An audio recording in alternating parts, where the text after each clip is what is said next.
Halo Digicers, balik lagi di Insightful Talk Podcast bersama aku Cindy Karina.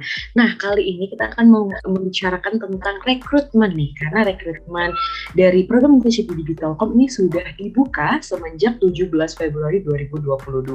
Kalau podcast sebelumnya kita bercengkrama dengan internship partisipan, tapi kita kali ini akan membahas pertanyaan-pertanyaan yang sudah Digicers tanyakan di question box di Instagram yang pernah beberapa hari lalu Kak Min udah buat nih, dan pertanyaannya sudah terekap di sini. Tapi sebelum itu yang menjawab bukan saya ya, kebetulan ya. Jadi kita undang dulu untuk narasumber yang akan menjawab dari pertanyaan-pertanyaan Digicers. Ini ada dua bunda dari tercinta ya, yang merupakan tim dari DTP, tim dari program internship di Telkom nih, yang juga sebenarnya adalah Kak Minnya itu sendiri. Jadi boleh ya kita undang, ini dia ada Kak Aya dan Kak Laila. Halo. Halo Cindy. Halo. Betul ya, ini bunda dari karena berhijab dan assalamualaikum begitu ya. Waalaikumsalam. Oke, karena sudah ada bunda dari, tapi sebelum itu mungkin boleh perkenalan sendiri dulu kali ya Kak, biar semakin kenal gitu lah. Sebelum kita menjawab pertanyaan-pertanyaannya, boleh dari siapa dulu nih bunda darinya? Boleh, bebas. Dari Kak Laila boleh. Oke. Ya udah, kenalin dulu ya. Halo Digicers, kenalin nama aku Laila Charvina, bisa dipanggil Kak Laila ya. Salah satu Kak Minnya juga. Dan sebetulnya aku juga dulunya internship partisipan di tahun 2019. Terus sekarang keterusan di ngelola dengan Mbak Cindy di program internship ini, berarti sudah hampir sekitar 2 tahunan lah gitu. Cukup ya kali Kak Cindy? Cukup luar biasa ya. Jadi luar biasa nih Kak Laila, berarti tadinya internship partisipan ya? Yes, betul. Terus menjadi tim dari internship itu sendiri, luar biasa, yang merekrut dan menerima dan menjawab pertanyaan-pertanyaan dari Digicers semua ya. Betul. Oke, kalau gitu kita lanjut ke Kak Min satunya. Ini yang luar biasa, bunda dari ini sebenarnya namanya ini Kak Mindora ya. Kalau Digicers tahu di konten-konten sebelumnya dan ada kayak mention Kak Mindora, ini dia Kak Minnya. Boleh Kak Aya memperkenalkan diri? Oke, halo semuanya Digicers, aku Aya, nama panjangnya sebenarnya Nadia Maria. Kalau tadi Kak Laila bilang Kak Laila internship partisipan juga dulunya, aku juga dulunya internship partisipan nih Sin, dan mulainya di tahun 2020 dan keterusan juga lanjut nih karena nyaman ya mungkin di program internship di Telkom juga. Sekarang bantuin Kak Laila, itu udah sekitar setahunan gitu, dari tahun 2020, paling dari aku segitu. Waduh, oke, terima kasih Kak Aya ya, luar biasa. Ini ternyata Kak Min ini ternyata dari internship partisipan dan akhirnya ditarik ya menjadi tim dari program internship di Telkom itu sendiri.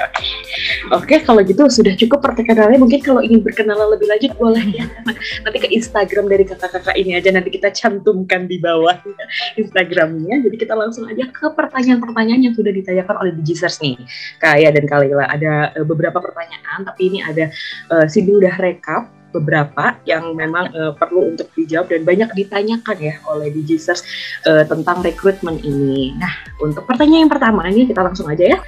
Pertanyaan yang pertama ini adalah mengenai skema kerja.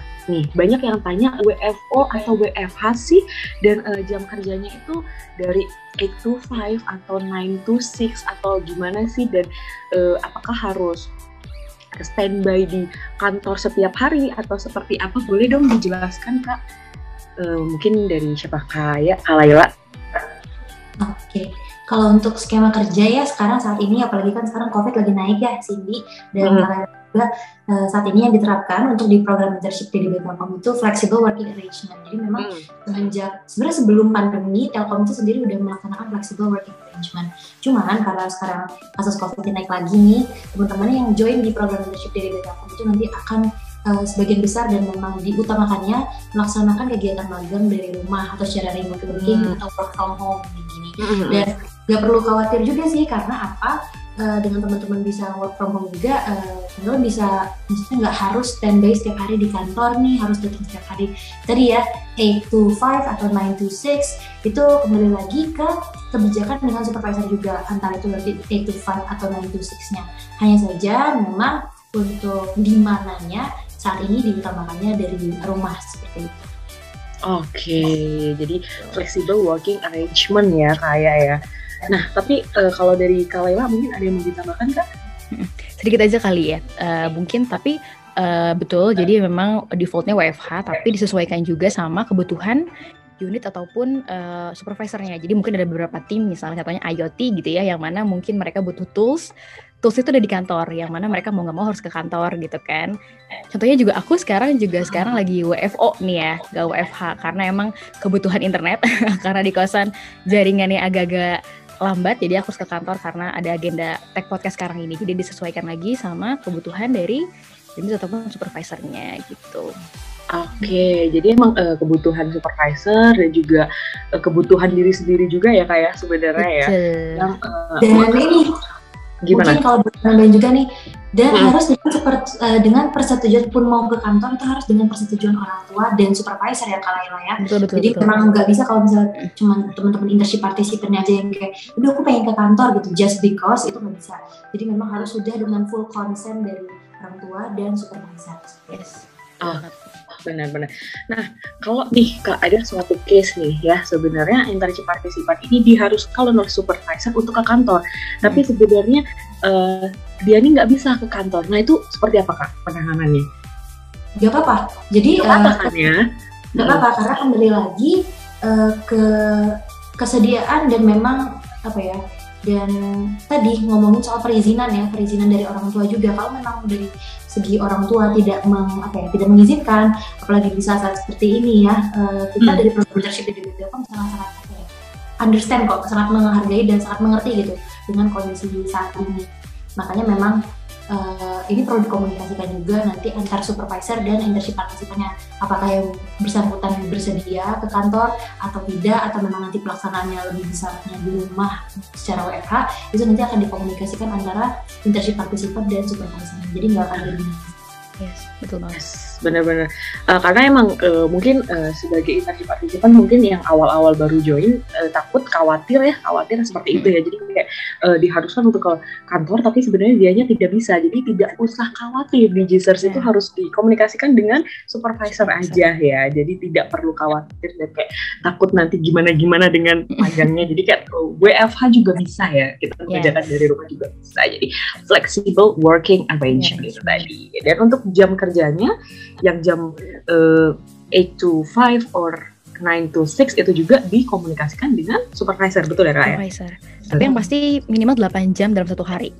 Maksudnya durasi bekerjanya itu dari jam 8 jam dalam satu hari. Cuman untuk mulainya dari jam berapa itu tadi disesuaikan sama unit atau supervisornya.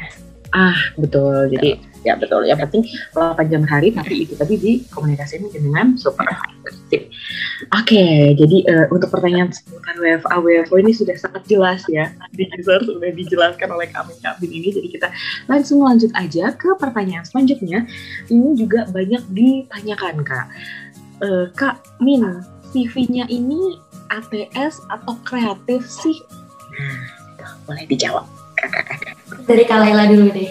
Boleh Kak Laila dulu. Ini banyak banget sih ditanyain, Kak Min selalu dapat pertanyaan CV-nya bagusnya yang gimana gitu kan. Betul. Iya, jadi sebetulnya sekarang tuh di website internship itu sudah ada fitur untuk input CV. Jadi kami sudah menyediakan istilahnya kolom-kolomnya, template-nya ini seperti apa, teman-teman tinggal di Gisers tinggal menginputkan data-datanya sesuai dengan kolom yang tersedia gitu kan. Lalu ada section di mana di Gisers itu perlu menginputkan creative CV gitu. Jadi in case misalnya di Gisers ini emang punya punya portofolio ataupun kreatif CV sendiri, itu bisa diinputkan di sana.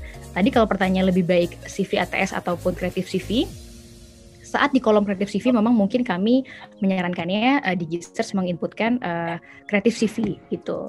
Karena tentu kami juga pengen dapat referensi lain mungkin teman-teman misalnya contohnya adalah role designer gitu kan, dia ingin menggambarkan dirinya lewat sisi kreatifnya lewat CV gitu, desain CV, maka ya silakan gitu. Makanya kami lebih menyarankan saat section kreatif CV itu yang diunggah adalah kreatif CV. Seperti itu Kak Cindy kalau dari aku ya. Gimana Kak Kaya? Kalau dari aku sih itu tadi yang sudah disampaikan sama Kak Laila. Jadi memang sebenarnya kan kalau dilihat juga format dari CV ATS ya, itu nanti kurang lebih sama seperti ketika nanti teman-teman mengisi nih data-data diri di website internship. Nanti yang akan muncul di kami, di sistem kami adalah format CV yang berbentuk ATS-nya versi teman-teman itu yang sudah diisi tadi. Jadi itulah kenapa teman-teman diminta untuk mengisi data diri di website internship untuk nanti saat apply, karena nanti tampilan yang muncul di kita adalah tampilan yang berbentuk seperti format ATS gitu. Nah tapi mungkin benar tadi kata Kak Laila, untuk di section bagian upload file CV kreatif, maka sebaiknya juga teman-teman menguploadnya dari CV kreatif seperti itu. Sip. Berarti sebenarnya kalau misalnya ada di kolom CV kreatif itu di-upload ATS, jatuhnya jadi double ya. Jadi lebih baik kalau itu diisi dengan CV kreatif ya. Nah, kalau misalnya jika di Gizer sekalian itu punyanya CV ATS, jadi ya mending nggak usah di-upload aja. Jadi karena yang diisi di web itu nanti jatuhnya dilihat oleh tim operasional bakal jatuhnya seperti ATS ya. Betul. Nah, seperti itu di Gizer. Tapi sebenarnya yang kalau kita ngobrolin tentang portofolio nih Kak, nah itu gimana Kak? Apakah itu penting juga atau seperti apa nih? Dan kasusnya seperti CV kreatif ini gimana nih? Karena banyak juga di Gizer yang tanya juga tentang portofolio nih. Apakah penting? Apakah harus? Apakah wajib? Silakan dijawab. Jadi dari perspektif ini kali ya Ai, kita selalu yang biasa nge-screening CV itu sebenarnya bisa dibilang portofolio sangat ngebantu. Maksudnya akan sangat menambah value teman-teman saat untuk kami khususnya saat melakukan screening CV teman-teman gitu kan. Karena tadi misalnya untuk meyakinkan bahwa oh ini nih orang ini kayaknya cocok nih di role ini gitu ya, kita pasti nyari referensi lain selain dari CV gitu kan. Karena mungkin detail terkait experience teman-teman itu akan dicantumkan di portofolio, ya nggak sih? Betul. Apalagi mungkin untuk role tertentu yang emang contohnya tadi desainer itu aku sangat biasanya kalau untuk milih role desainer memperhatikan portofolio dari hasil karyanya teman-teman di portofolio itu gitu. Jadi sangat ngebantu kami sih. Sangat penting sih intinya sih gitu. Iya. Sebagai penunjang ya Kak ya, dan pendukung lah ya, karena kalau di CV itu kan biasanya tulisan ya, walaupun kreatif juga kan kebanyakan juga tulisan ya, cuman beda di desain aja. Tetapi kalau di portofolio itu kita bisa nge-attach gambar, kita bisa nge-attach link G Drive yang berisi video-video atau mungkin karya-karya yang sudah di Gizer bikin. Jadi memang lebih lengkapnya adalah di portofolio ya. Betul. Kalau dari Kaya mungkin ada yang mau tambahkan Kak? Sebenarnya udah jelas ya, udah terjawab juga sama Kak Laila tadi pertanyaan ini, karena memang jadi added value sih sebenarnya. Apakah akan mempengaruhi ketika kita kalau misalnya upload CV atau portofolio atau dua-duanya, itu nanti kemungkinan diterimanya lebih gede nggak? Biasa mungkin ada pertanyaan kayak gitu juga ya. Sebenarnya sih gimana ya, ini pertanyaan yang cukup tricky ya, dan maksudnya mungkin gimana gitu ke teman-teman, tapi intinya adalah dengan teman-teman nge-upload portfolio juga, kita bisa lebih tahu sih gitu, teman-teman tuh berarti passionnya, sesuainya, cocoknya ditempatkannya di mana gitu, dan dibutuhkannya kira-kira di mana gitu. Itu lebih ngebantu proses screening aja sih, tadi seperti yang udah Kak Laila jawab juga gitu sih Sandy. Oke, benar-benar. Karena emang sebenarnya CV dan portofolio ini itu kan mendeskripsikan tentang diri sendiri ya. Jadi keterima sama nggak keterimanya tuh bagaimana di Gizers menuliskan pengalaman-pengalaman mungkin ya. Nah, berbicara seputar itu deh Kak Min, ada nggak sih tips dari Kak Min nih pas nge-screening CV atau nge-screening portofolio yang paling eye-catching atau yang paling yang paling masuk ke kriteria dalam program internship di Bpstelkom ini seperti apa sih? Karena banyak banget nih yang tanya nih, pertanyaannya mungkin nggak seputar spesifik CV, tapi dia pasti bilang kayak, kok nggak keterima kenapa sih, ini salahnya di mana? Nah, karena CV ini ada di di step awal, di tahap awal registrasi, jadi mungkin boleh diberikan dulu tipsnya nih Kak Min. Dari Kak Aya dulu boleh? Ya, boleh Kak Aya. Kalau dari aku yang pertama, nama file jangan salah. Masih banyak banget teman-teman yang suka kalian namanya salah. Mungkin banyak ya aplikasi-aplikasi yang bisa membantu membuat CV, cuman mungkin dari aplikasi tersebut ada template nama file gitu ya, dan mungkin teman-teman lupa nih ganti nama template filenya. Jadi harusnya kan baiknya nama dan role yang ingin di-apply gitu. Jadi biar kita tahu, oh ini berarti anak ini mau apply ke role apa gitu. Pertama yang itu. Terus kedua, masalah typo. typo gitu di dalam CV, mohon diperhatikan lagi buat teman-teman untuk teliti nih saat menuliskan informasi yang ada di CV-nya gitu. Dan memasukkan pengalaman skill set yang relevan dengan internship role yang di-apply gitu. Sebenarnya teman-teman seperti yang mungkin di Instagram juga ya, di program internship di Telkom, kita terbuka banget buat berbagai macam jurusan, nggak ada batasan ya mau dari jurusan manapun, tapi yang dicari adalah yang memiliki skill set yang sesuai dengan internship role yang ada di program internship di Telkom. Jadi sebenarnya kalau misalnya dari background pendidikannya beda tapi skill setnya memenuhi kriteria dari apa yang dibutuhkan oleh supervisor, sebenarnya itu untuk proses tahap awal seleksi nggak akan menjadi masalah. Paling nanti ditambahin sama Kak Laila, kalau dari Kak Laila gimana? Boleh, silakan Kak. Jadi sebenarnya kalau ditanya sebenarnya apa yang menentukan dia lolos atau enggak, yang paling pertama adalah apakah peserta ini sudah memenuhi semua ketentuannya. Salah satunya adalah apakah dia sudah lulus atau enggak. Itu sih yang paling pertama. Dicek dulu nih, ini anak semester berapa nih. Kadang kan ada minimal semesternya juga kan untuk S1 itu semester 6 gitu ya. Dilihat juga nanti ini anak semester 6 enggak nih atau semester 1 jangan-jangan gitu kan. Lalu dia sudah lulus atau belum gitu. Lalu baru selanjutnya kita akan lihat dari CV atau portofolionya. Nah, lagi-lagi kalau dari perspektif aku sebagai yang bisa screening CV adalah mungkin sempat di-mention juga ya dulu di kontennya internship bahwa emang recruiter itu nggak semuanya punya waktu yang sangat banyak untuk menyeleksi sebegitu banyaknya data CV gitu kan, karena banyak banget kan yang apply ya kayak ke program ini gitu kan, dan tadi nggak punya banyak waktu untuk seleksi satu-satu gitu kan, maka perlu banget yang namanya ini eye catching, dan salah satunya adalah mungkin tadi ya kita akan langsung melihat to the point ke biasanya ya apakah skill yang dia inputkan terus pengalamannya, interestnya itu sesuai dengan role yang dia pilih. Langsung ke sana kita biasanya. To the point langsung ke sana gitu kan. Kalau misalnya dia sangat bertele-tele gitu ya misalnya ya, experience-nya dimasukin juga nih experience saat dulu dia mengikuti kegiatan di saat SMA yang mungkin gak relevan dengan bidangnya gitu kan. Itu kadang juga kita nggak begitu apa ya, nggak begitu dilihat. Jadi agak bertele-tele itu biasanya kita agak ini ya, kita akan langsung nyari tadi to the point ke yang relevan aja gitu. Itu pertama. Lalu yang kedua, pastikan CV atau portofolio itu merepresentasikan juga. Misalnya gini ya, misalnya tadi contohnya yang paling gampang adalah dia daftar desainer. Pasti kalau dia daftar desainer kita akan lihat ini CV-nya layoutingnya bagus nggak nih? Karena kan kalau desainer dia pasti punya sense of itu ya, sense of seninya itu ya. Iya nggak sih? Iya kan Kak? Kalau dia milih desainer, tapi kok dia milih role designer, tapi kok ini banyak typo-nya ya? Kok layoutingnya kurang rapi ya misalnya gitu kan? Atau kok terlalu kaku ya? Kayak gitu-gitu loh. Jadi pastikan itu sudah merepresentasikan juga role yang kamu ambil lah gitu. Itu sih Kak, ini kalau dari aku tambahannya. Betul. Karena emang CV dan portofolio ini itu tadi ya yang dibilang sama Kak Laila itu harus merepresentasikan diri kalian. Jadi at least Kak Min ini saat men-screening CV dan portofolio kalian itu jadinya Kak Min ini kebayang, oh ternyata orangnya seperti ini, oh ternyata passionnya seperti ini, cocok nggak dengan role yang di apply seperti itu. Tapi sebenarnya sering terjadi juga ya Kak ya, walaupun tidak jurusan atau ininya tidak selaras, tapi yang penting itu pengalaman ya Kak ya. Jadi karena beberapa ada case kan ini beberapa role-nya ini kan cuma ada beberapa ya Kak, maksudnya tidak semua gitu ya. Nah banyak di Gisers ini yang menanyakan kayak Kak ini jurusan aku tidak selaras, harusnya aku masuk mana, itu kalau kayak gitu gimana Kak jawaban dari Kak?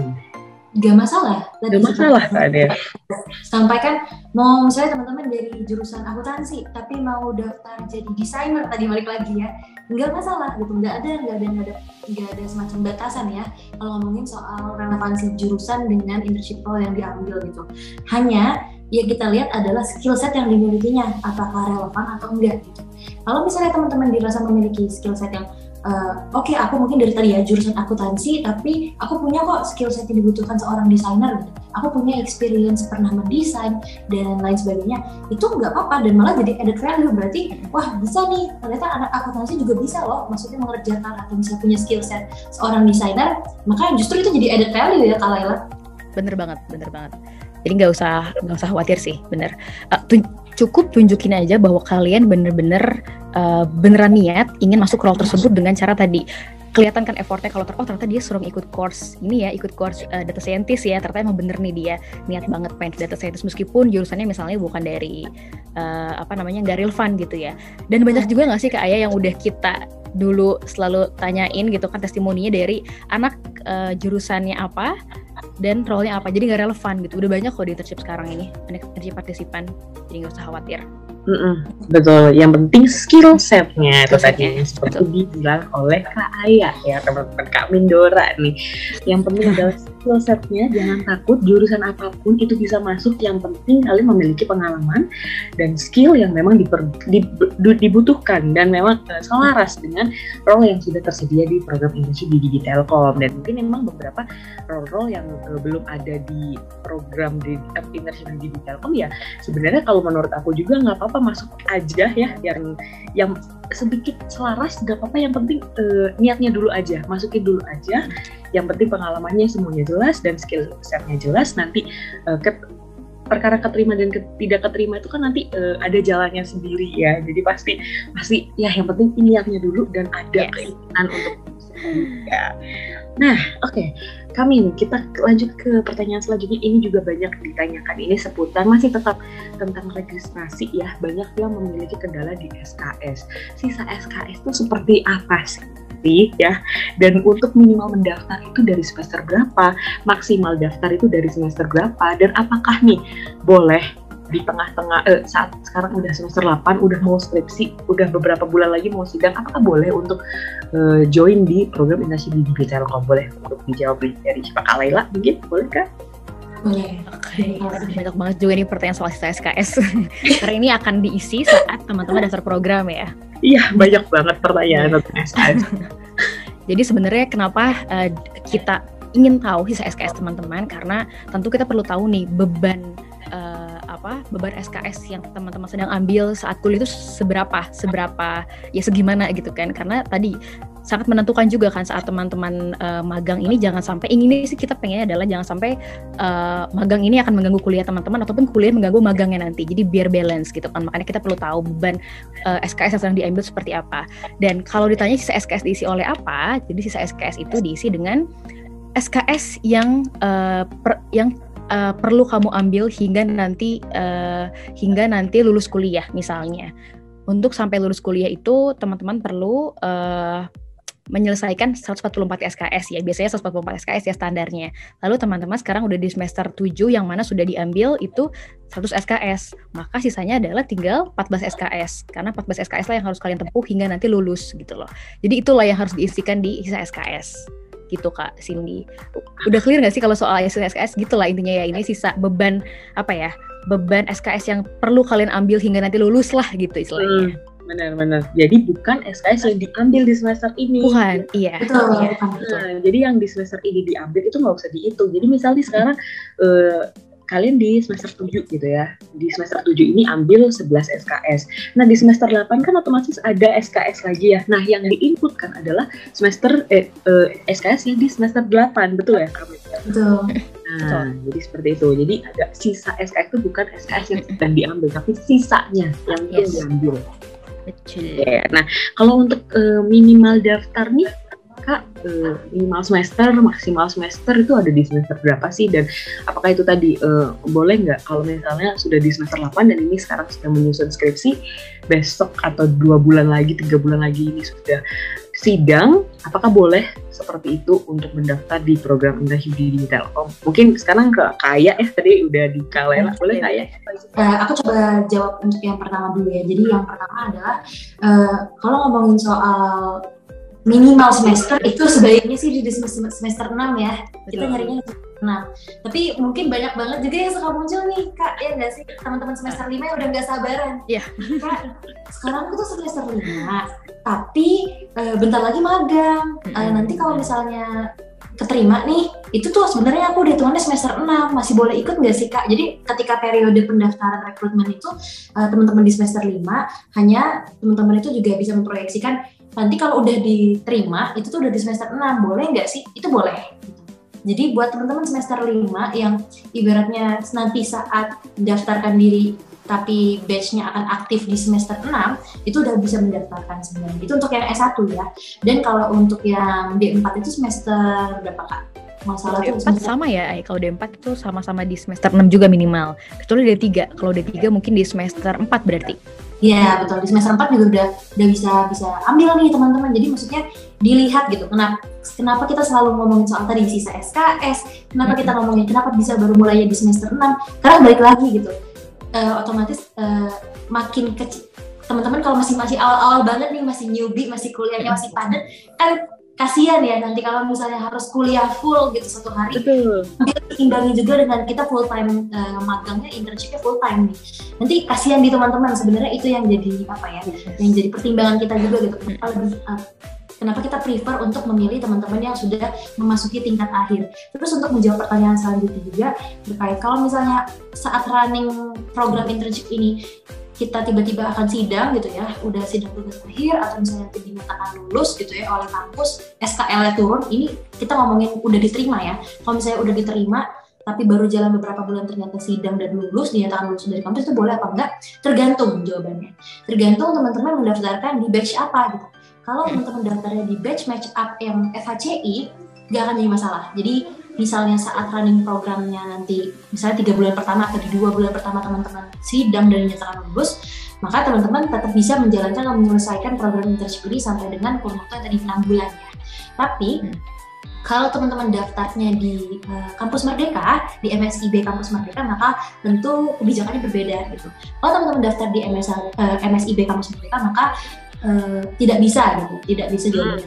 Karena memang kebijakan kalau dari MSIB Kampus Merdeka adalah teman-teman ini dikhususkan atau diutamakan untuk teman-teman yang memang masih berkuliah dan berstatus mahasiswa aktif sampai dengan selesainya program magang ini gitu. Jadi kembali lagi ke teman-teman, kalau misalnya teman-teman tingkat akhir nih yang mau daftar, sebaiknya daftarnya di batch yang FHCI. Tapi kalau misalnya dari teman-teman yang sekarang masih kuliahnya lumayan kuliahnya mau dikonversi juga ke SKS tuh ya, kan ngomongin soal konversi SKS juga.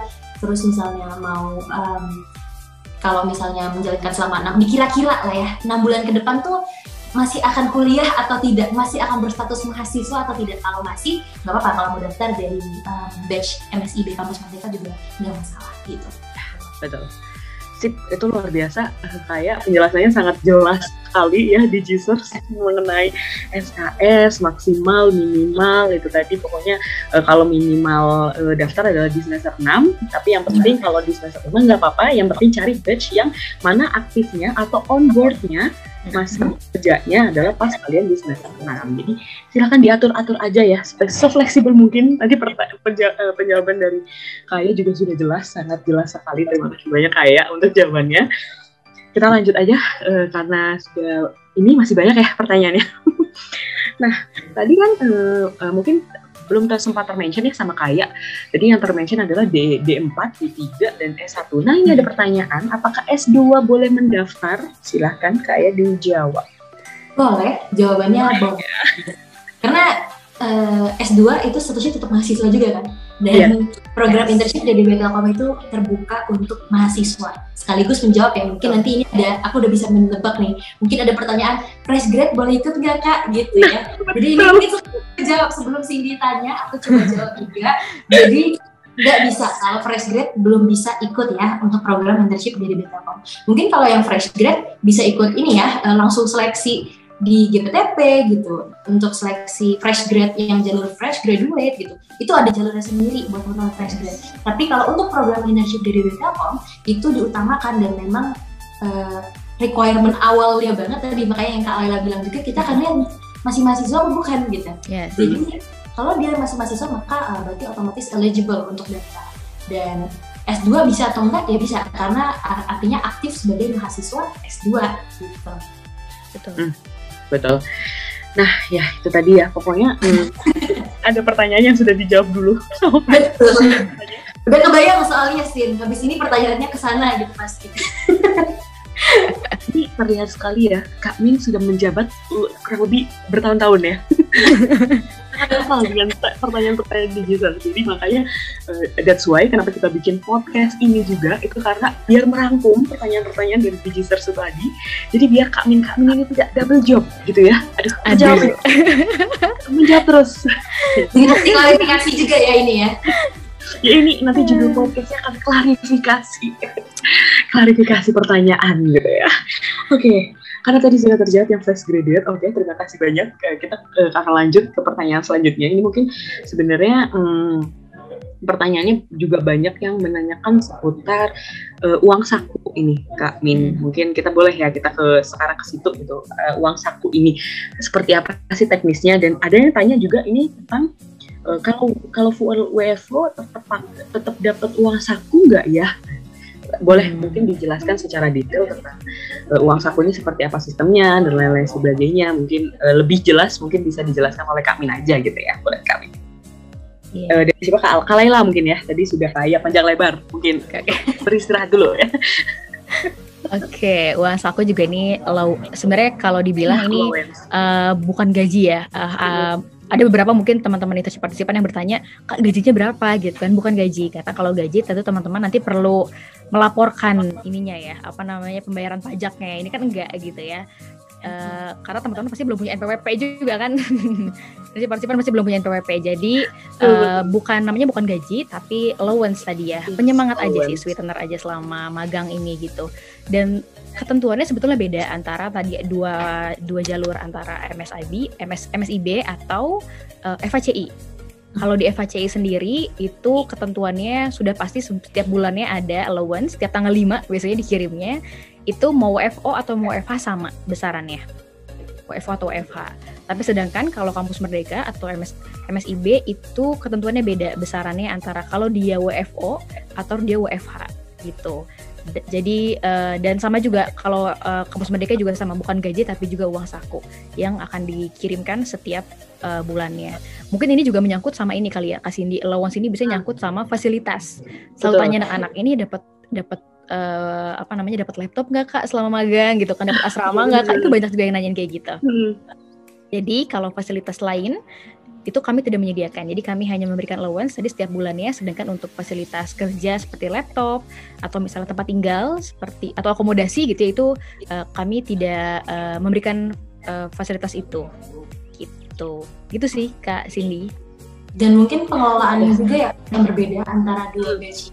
Jadi maksudnya kalau untuk pengelolaan dari batch yang match up FHCI sama yang MSIB Kampus Merdeka itu beda juga nih Sin. Jadi memang itulah kenapa juga mungkin tadi dari tanggalnya beda dan mungkin dari besarannya beda, karena memang kalau untuk yang MSIB Kampus Merdeka itu memang langsung dikelola oleh pihak Kampus Merdekanya gitu. Jadi Telkom di sini sebagai fasilitator magang, dan memang kita tetap berhubungan, tetap berkomunikasi dengan pihak Kampus Merdeka. Hanya mungkin ada beberapa kebijakan yang berbeda nih antara teman-teman Kampus Merdeka dan teman-teman dari FHCI BUMN, termasuklah soal kebijakan uang saku atau allowance ini. Oke, sip. Itu tadi ya tentang uang saku, bukan gaji. Yang perlu digarisbawahi sebenarnya itu sih, karena kebanyakan itu banyak yang mengira itu adalah gaji dan nominalnya berapa. Nah, untuk nominal mungkin tidak bisa disebutkan ya, jadi nanti saja jika kalian keterima mungkin akan tahu sendiri. Tapi itu tadi ya sebenarnya ini adalah sebagai support ya, maksudnya sebagai apa ya, bukan support juga ya, sebagai apresiasi mungkin ya, karena kita kerjanya juga full time. Yes. Dan itu tadi, dan ada perbedaan antara MSIB dan juga FHCI ya kan? Benar ya? Betul. Itu tadi. Nah, karena Kaya sudah nge-mention tentang MSIB dan FHCI, kita mungkin akan lanjut ke pertanyaan seputar itu, karena tadi ada yang tanya juga nih untuk daftarnya lewat mana nih? Aduh, besok ini udah mau penutupan baru tahu nih pendaftaran lewat mana. Boleh mungkin tapi boleh dijelasin juga Kak, kalau jalur pendaftaran dari program internship di Telkom kan ada 2 ya.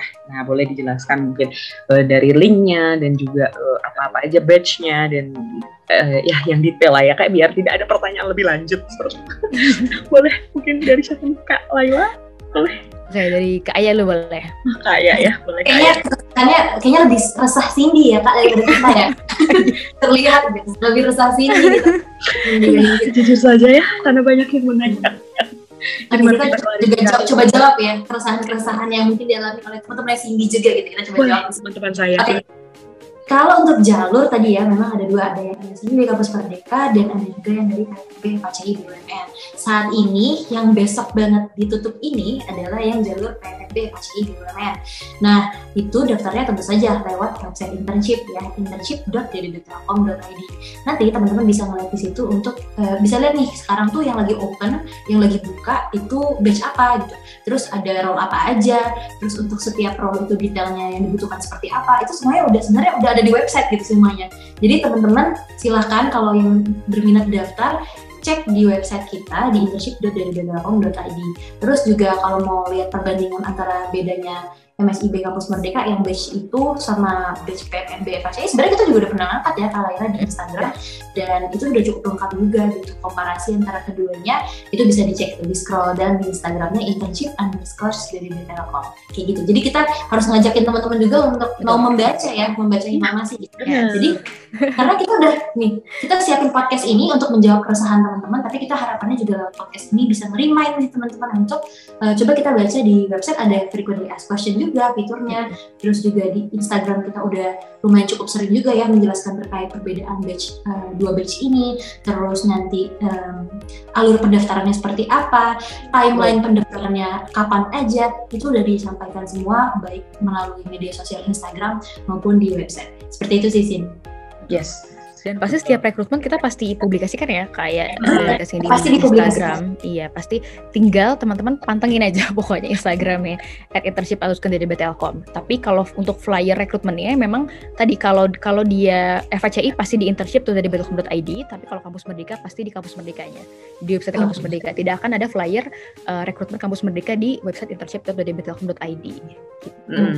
Tetapi tetap di IG internship_ddb Telkom kita announce ya Kak kalau sudah buka. Pasti, of course, yes. Bahkan konten reminder juga ada ya selalu. Iya, benar selalu di story itu pasti ada konten reminder. Jangan khawatir. Iya, makanya di Jesus harus follow banget ya @internship_ddb Telkom karena di sana itu kita uploadnya ini 3 kali seminggu ya, udah kayak olahraga ya. Rajin ya Kak Min ya. Sangat rajin ya Kak Min ya, kalau apresiasi ya dengan follow gitu ya. Jangan lupa nyalakan lonceng biar nggak ketinggalan. Nah itu sih kan bener. Sering banget Kak Min dapet chat, "Kak maaf ya aku kemarin telat daftarnya, masih boleh daftar nggak?" Aduh aku bilang udah ditutup, udah nggak bisa. Makanya nyalain notifikasinya sih loncengnya. Benar banget. Yes, jadi jangan nyalakan notifikasi lonceng hanya untuk Ayang ya. Betul banget. Ya, jadi emang harus sama internship di Telkom. Kalau pengen untuk join program internship di Telkom ya harus nyalakan notification ya, jadi biar tidak ketinggalan. Dan untuk link-linknya nanti Kak Min akan tampilkan di sini linknya ya. Dan untuk post yang dibilang oleh Kaya tadi yang sempat di-mention juga akan saya tampilkan di sini ya. Jadi seperti itulah ya teman-teman semuanya. Jangan lupa untuk membaca ya, literasi. Jangan lupa untuk mencari tahu, diubek-ubek aja ya Instagram internship_ddb Telkom itu karena semua informasi ada di sana gitu. Saya juga bingung nih kalau mau menjawab. Tapi kalau ada pertanyaan lagi nanti jawabnya pasti ada di konten ini gitu. Silakan diubek-ubek dulu sebelum bertanya gitu. Oke, nah ini sebenarnya untuk pertanyaan selanjutnya Kak lebih ke teknis sih Kak. Jadi banyak dari Digisters ini yang tanya kenapa kok nggak bisa nyantumin jurusan, kok PT-nya belum terdaftar. Ini juga ada sebentar. Nah di riwayat pendidikan kalau sekarang masih kuliah berarti nyantumin SMA dan PT saat ini, atau enggak ini ada yang bilang kenapa nggak bisa masuk ke gak bisa masuk ke website, dan kalau misalnya jurusan belum terdaftar tuh bagaimana, dan jika SKS-nya udah habis tuh bagaimana, gitu-gitu Kak. Silahkan dijawab deh Kak. Yang teknikal ya, tapi mungkin aku boleh bantu jawab yang aku jawab, ini sisanya ke Kak Laila nih. Boleh. Yang teknis ya, yang ke teknis ke Kak Laila. Teknis boleh ke Kak Laila, tapi kalau misalnya soal sisa SKS-nya habis gimana ya nggak apa-apa gitu. Tapi maksudnya atau misalnya cuma tinggal skripsian doang gitu, atau tinggal tugas akhir doang, ya nggak apa-apa, daftar aja. Pokoknya selama surat keterangan lulus atau SKL itu belum turun gitu ya, dan belum akan diturunkan selama proses rekrutmen, maka teman-teman itu eligible bisa daftar untuk yang tadi ya, match up FHCI gitu ya.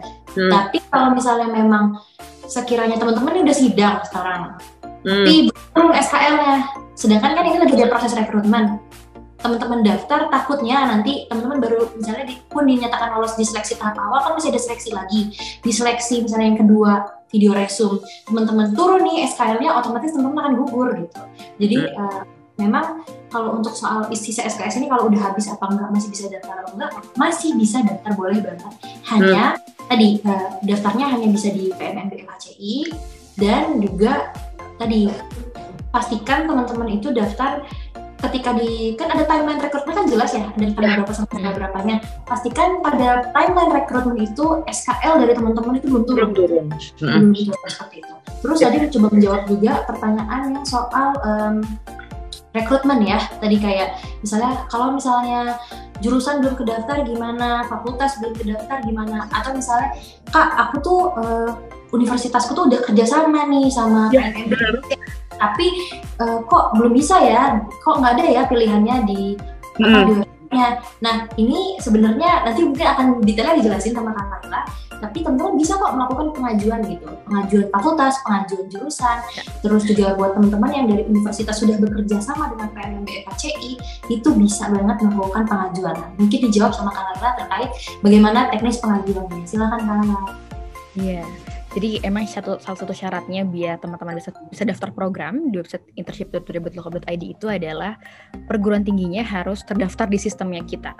Dan gimana cara biar terdaftar? Ada 2 cara sebetulnya. Pertama tadi ya, yang penting sudah ada MOU antara kampus dengan pihak FHCI BUMN, PMMB FHCI BUMN, atau kampus sudah bekerja sama secara kemitraan dengan Telkom untuk lingkup internship gitu ya.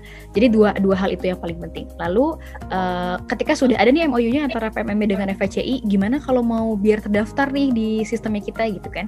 Sekarang kita udah punya fitur sendiri untuk mengajukan perguruan tinggi maupun jurusan. Ini juga kebetulan fiturnya baru di rekrutmen sekarang. Mungkin ini juga atas feedback teman-teman juga, karena banyak banget yang ngajuin ngajuin perguruan tinggi ataupun jurusan yang dulunya lewat email. Kalau sekarang kita sudah sediakan fiturnya sendiri.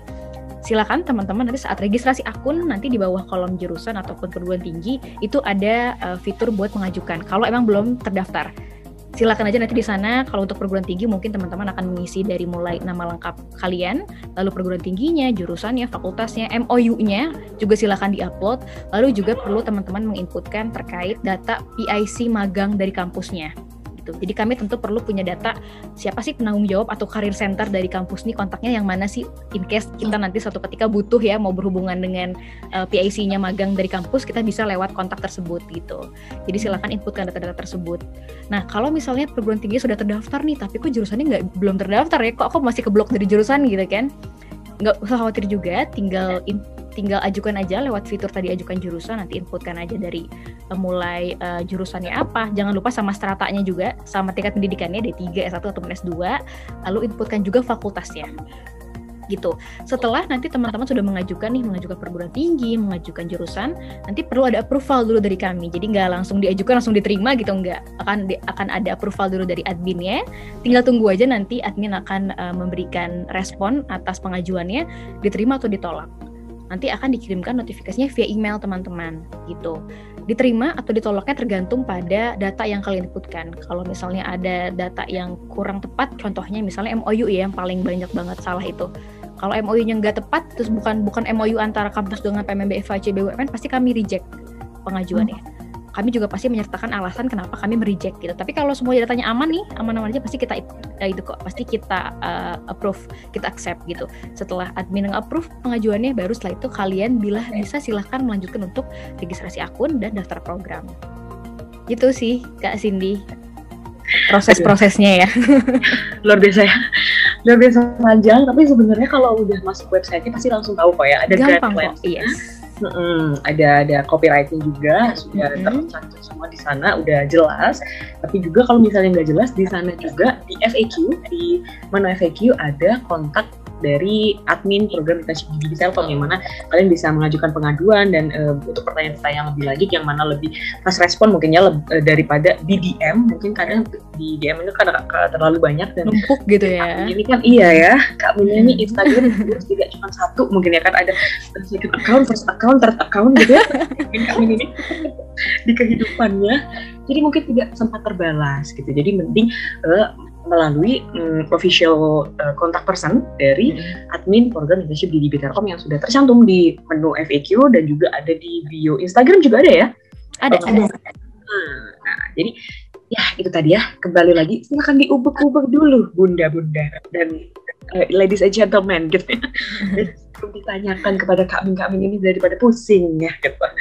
Nah, itu tadi udah sangat menjawab sih ya untuk yang masalah teknis ya. Banyak yang emang mengalami kendala Kak dalam mendaftar, seperti ya itu tadi belum terdaftar PT jurusannya. Ada yang bilang itu tadi kenapa kok nggak bisa mendaftar padahal perguruan tingginya sudah sudah bekerja sama, sudah menjadi our partners, tapi kenapa kok nggak bisa dan lain sebagainya. Itu tadi sudah dijelaskan oleh Kak Laila dan Kak Aya. Nah, untuk tidak lebih lanjutnya bisa ditanyakan lewat kontak person tadi.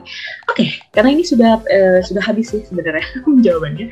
Tinggal ini kebanyakan tentang apakah notifikasi tentang tahap selanjutnya diinformasikan lewat mana, dan juga mungkin nanti di akhir kita bakal ngomongin tentang tips and trick ya. Ini banyak yang nanyain gimana sih tipsnya untuk biar lulus interview lalala.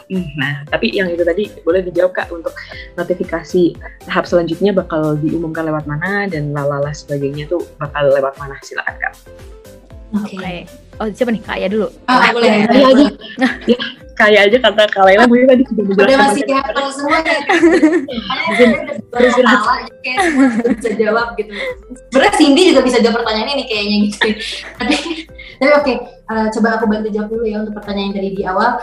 Nanti buat teman-teman yang daftar udah melakukan pendaftaran di website program internship dari Telkom, khususnya buat yang batch yang akan on board di April ini ya. Nanti jika teman-teman sudah selesai mendaftar, itu informasi lanjutannya apakah diterima atau ditolaknya itu akan disampaikan lewat email. Jadi pantengin terus emailnya teman-teman ya. Dan email internship pastikan teman-teman teliti juga nih, bener nggak ini emailnya dari internship. Untuk official emailnya juga kita selalu sudah cantumkan di bio Instagram kita juga ya. Jadi teman-teman please be aware dengan itu. Nanti akan diinformasikan kalau lulus tahap selanjutnya akan seperti apa, terus nanti teknisnya bagaimana, apa yang harus dilakukan itu akan disampaikan via email. Begitu pula nanti buat teman-teman yang mungkin belum lulus gitu ya, itu akan diinformasikan juga via email gitu.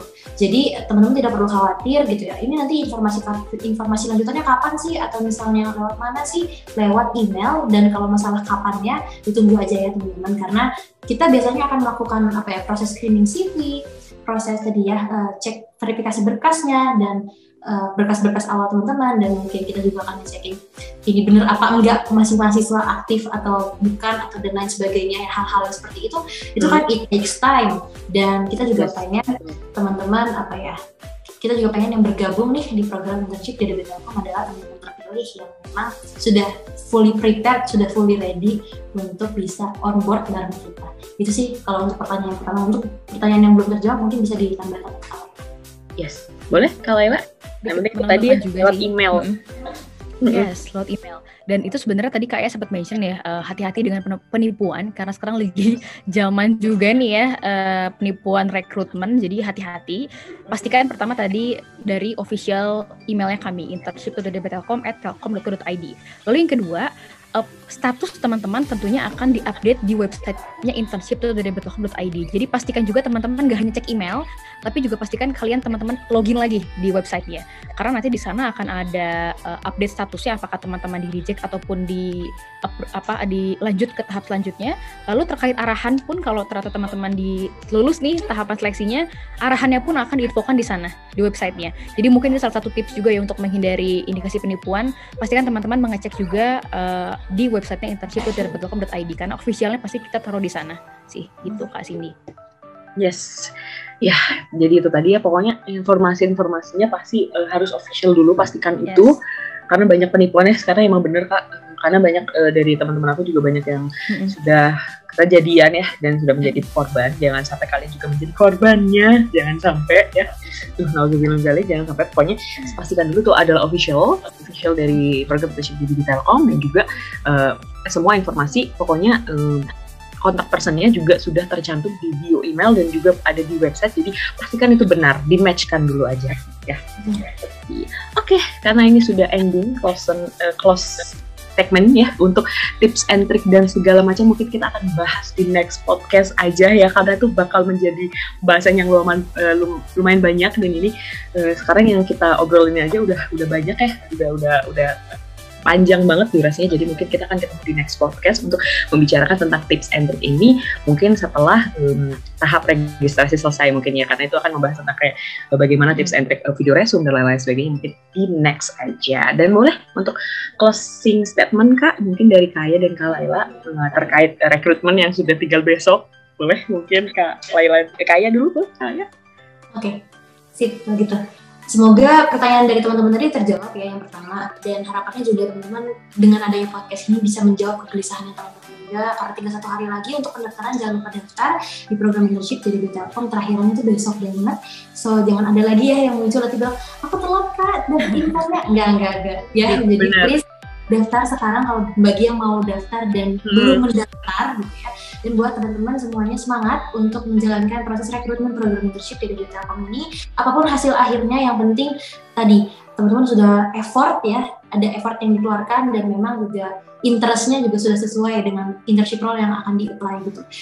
Selebihnya itu serahkan kepada yang di atas juga ya. Kita sebagai tim dari program internship dari Telkom tentunya hanyalah manusia biasa, tapi memang kembali lagi itu juga rezekinya teman-teman kalau misalnya terima di program internship dari Telkom. So there is actually nggak ada sih, maksudnya yang tipsnya harus gimana banget sih biar keterima, nggak ada sih sebenarnya. Hanya seberapa well prepared-nya kamu, dan seberapa effortnya kamu, dan seberapa berusaha kerasnya kamu untuk menunjukkan di bawah, yes saya tertarik untuk jadi future digital talentnya Telkom dengan gabung program internship dari Telkom. Dan kalau itu sudah tersampaikan semua dengan baik di CV, portofolio, nanti kemudian juga nanti ada video resume ya, insya Allah teman-teman pasti akan ada jalan untuk bergabung bersama kita. Paling dari aku seperti itu. Semangat! What a wonderful speech ya, thank you so much. Wonderful speech gak tuh? Wonderful. Oke, kita sekarang lanjut ke bunda dari kita yang luar biasa. Silakan Kak Laila. Oke, sebenarnya pesannya juga nggak jauh beda sama Ayah tadi ya, intinya semangat karena 1 hari lagi gitu ya. Dan semoga tadi jawaban-jawaban dari kami menjawab, dan lagi-lagi mungkin aku berpesan juga tadi jangan lupa kami sudah sangat jelas memberikan semua info lewat Instagram, lewat website gitu ya. Jadi Ikro, silakan baca dulu. Ketika memang mungkin ada pertanyaan yang kurang nggak nemu nih gitu ya di website maupun di Instagram, boleh silakan tanya ke Kak Aminnya. Boleh di WhatsApp, boleh di email gitu ya. Dan tentunya semangat buat besok sehari lagi. Tadi kalau misalnya ternyata lulus ya, semangat. Masih ada rekrutmen, masih ada seleksi 1 lagi untuk masuk ke tahap interview. Dan buat yang nggak lulus, jangan berkecil hati. Semoga jadi bahan evaluasi aja sih ya. Kalau ternyata nggak lulus, evaluasi kenapa kok nggak lulus gitu kan. Dan jangan patah semangat buat nanti untuk mencoba lagi di next rekrutmen gitu kan. Dan semoga teman-teman segera dapat kabar baik, insya Allah. Jangan lupa pantengin juga Instagram story-nya. Pasti kita kasih reminder di sana kalau emang ternyata rekrutmennya sudah diumumkan gitu ya. Jadi jangan khawatir kalau statusnya aku belum dapat status ya, yang lain dapat status gitu kan. Tenang aja, semuanya pasti kita dapat kasih respon. Mau yang keterima, mau yang enggak, kita pasti kasih respon melalui website internship.dbtelkom.id. Semoga teman-teman juga akan menjadi insya Allah future digital talent lewat program internship di DB Telkom. Gitu aja Kak Sidik dari aku. What a beautiful speech ya, thank you so much. Oke, thank you so much untuk 2 bunda dari kita ya, Kak Min luar biasa ini yang sudah menjadi dapurnya program internship di Telkom, yang sudah dengan sabar menanggapi keluh kesah dari Digizers yang memang mungkin aku juga dulu seperti itu ya, suka repotin gitu. Gak apa-apa, wajar. Yes, yang penting semoga semua terjawab di podcast ini, dan untuk next pertanyaan-pertanyaan selanjutnya mungkin akan ada di next podcast ya. Mungkin kita akan buka podcast lagi tentu saja di YouTube internship di Telkom, dan jangan lupa untuk follow @internship _DigiTelkom di Instagram, karena itu penting banget ya, semua informasi ada di sana. Jadi jangan lupa buat nyalain notification-nya biar nggak ketinggalan juga tentang rekrutmen dan juga untuk announcement tentang penerimaan atau gimana-gimana, dan semuanya kita semua akan infokan lewat Instagram. Jadi jangan lupa untuk follow. Terima kasih banyak Kak Laila dan Kak Aya, sehat-sehat selalu. Semoga kita selalu juga. Terima kasih Cindy. Semoga kita semua diberi kesehatan ya. Amin. Stay safe, stay healthy pokoknya. Yes. Semangat terus, dan juga buat Digisters, terima kasih yang sudah nonton sampai akhir. Semoga semuanya bermanfaat untuk kalian, dan jangan lupa buat daftar untuk rekrutmen besok ya, di batch apa besok berarti ya?